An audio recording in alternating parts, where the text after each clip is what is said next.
According to the Constitution and the Basic Law, the National People's Congress authorizes the Hong Kong Special Administrative Region to exercise a high degree of autonomy in accordance with the provisions of the law. The following are the scopes of Hong Kong's high degree of autonomy. First, according to the Basic Law, Hong Kong shall be vested with executive power. It shall, on its own, conduct the administrative affairs of the region in accordance with the relevant provisions of the Basic Law. For example, Hong Kong can formulate its own cultural policy and protect creators of literary works and arts by law. Besides, Hong Kong can formulate its own economic and trade policies and maintain financial independence.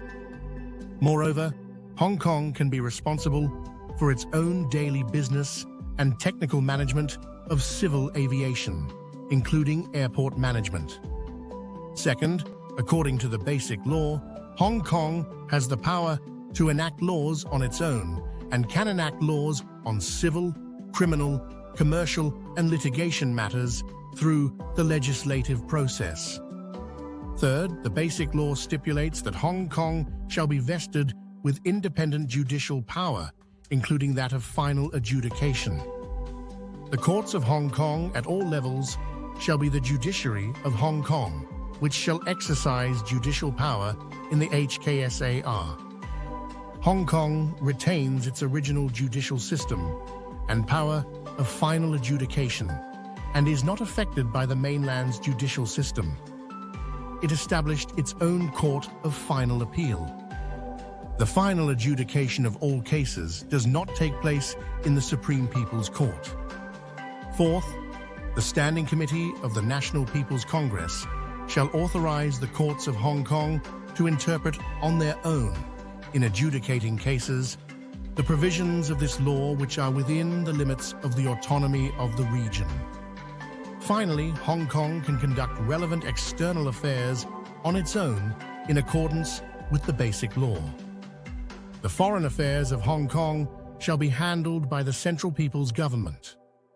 According to paragraph 3 of Article 13 of the Basic Law, the Central People's Government authorizes the HKSAR to conduct relevant external affairs on its own. For example, it may participate in international activities or intergovernmental organizations using the name Hong Kong, China, not limited to states. Representatives of the Hong Kong government may, as members of delegations of China, participate in international organizations or conferences in appropriate fields limited to states and affecting the HKSAR, or may attend in other appropriate capacity and may express their views using the name Hong Kong, China. The other powers related to a high degree of autonomy granted to the Hong Kong also include the use of the regional flag and emblem. Apart from displaying the national flag and national emblem of the People's Republic of China, the Hong Kong Special Administrative Region may also use a regional flag and regional emblem.